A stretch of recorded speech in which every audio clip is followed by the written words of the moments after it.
eloquently speaking. Welcome back to another episode of Legal Talk, where law meets justice and advocacy becomes action.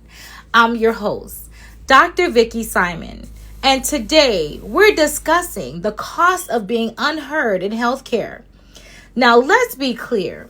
People are not dying because medicine does not exist. They are dying because systems stop listening once a chart is filled out. Advocacy in healthcare is framed as something that is optional, something that is extreme, something that is extra, something patients only do when they are bold enough. That framing is dangerous. Advocacy is not disruptive. Advocacy is corrective. When a system ignores patient voices, it replaces care with control. We've seen this play out repeatedly.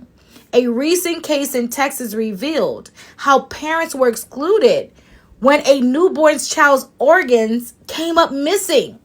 They were excluded from critical information about their own child's care. Decisions were made, documentation existed, but communication failed. And when communication fails in healthcare, the consequences are permanent. This is not about blaming individual providers. It's about a culture that prioritizes efficiency over explanation, documentation over dialogue, and liability management over human participation and partnership. A system that does not explain itself is not transparent. And a system that lacks transparency, that system cannot be trusted. That is where advocacy begins. Advocacy is not rebellion, but it's a necessary resistance to moral drift. Misdiagnosis is often treated as bad luck, a rare mistake, an unfortunate exception. That framing is false. Misdiagnosis thrives in systems that reward speed, volume, and certainty. And even when certainty is premature, I've seen this personally. Someone that I've dated a while ago was diagnosed quickly, confidently, and incorrectly. The label came fast. The medications came faster. The costs, financial, physical, and emotional, were all enormous. But the symptoms did not match the outcome. And weeks later, a second opinion revealed that the truth was the diagnosis was wrong. The treatment was unnecessary. And the harm, it was preventable. Now, here's the uncomfortable reality. Healthcare systems are not penalized for being wrong and quick. They are penalized for being slow. So they rush. And the families pay the price, not just in dollars, but in their trust. Millions are spent every year on treatments that do not heal patients, while families are left questioning whether their concerns ever mattered. A system that discourages second opinions is not confident. It is defensive. Now let's talk about fear. Because fear is one of the most powerful forces shaping patient behavior. Patients are afraid to speak up for themselves. They are afraid to question this system. They are afraid to be labeled non-compliant or difficult. And for many, especially people of color, fear is compounded by history and past experience. There is a quiet internal script many patients carry. And it's that they're underinsured, they're lucky to even be seen, and they should not push for proper care. That script did not come from anywhere. It was taught by dismissive encounters. It was taught by rush visits. And it was taught by outcomes that confirm suspicion instead of safety. But let me say this to you. This is not about race versus race.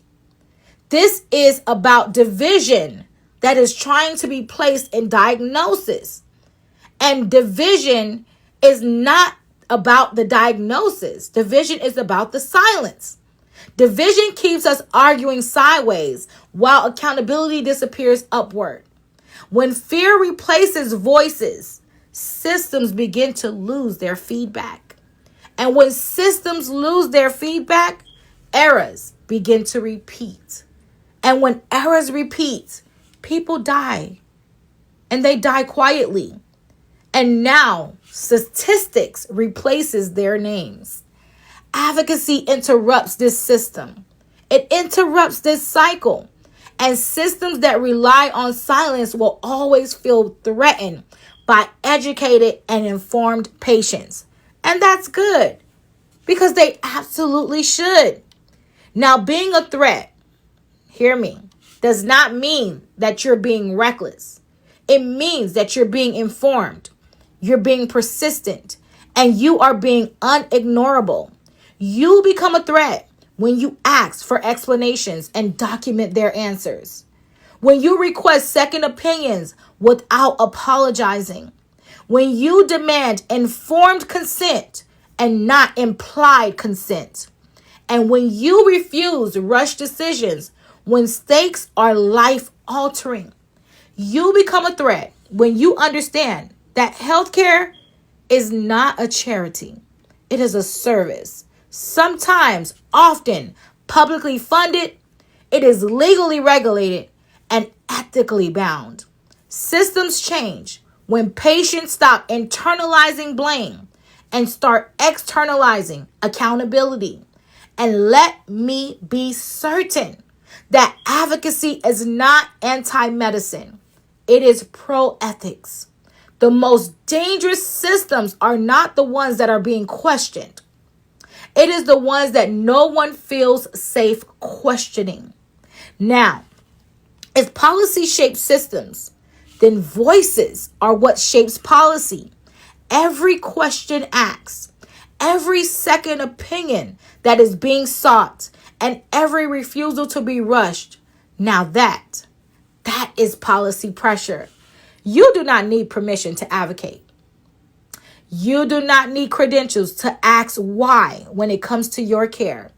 And you do not need to accept fear as the cost of your life. We change outcomes when we normalize speaking up for ourselves. We save lives when we teach our communities that silence is not safety. Advocacy is not loud. Advocacy is consistent. And consistency is what these systems fear the most. Now, if today's episode moved you, organize. If it informed you, share it. And if it challenged you, plan. And if it reminded you that power lives in people, act. When fear breaks us down, strategy builds us back up. Legal talk is not just commentary. It's resistance. It's a call to action and a reminder that justice does not come from silence. I thank you for tuning in to Legal Talk today. I'm your host, Dr. Vickie Simon. I love you, and I'll see you on the front lines of reform. Until next time, stay informed, stay ethical, and keep serving your community.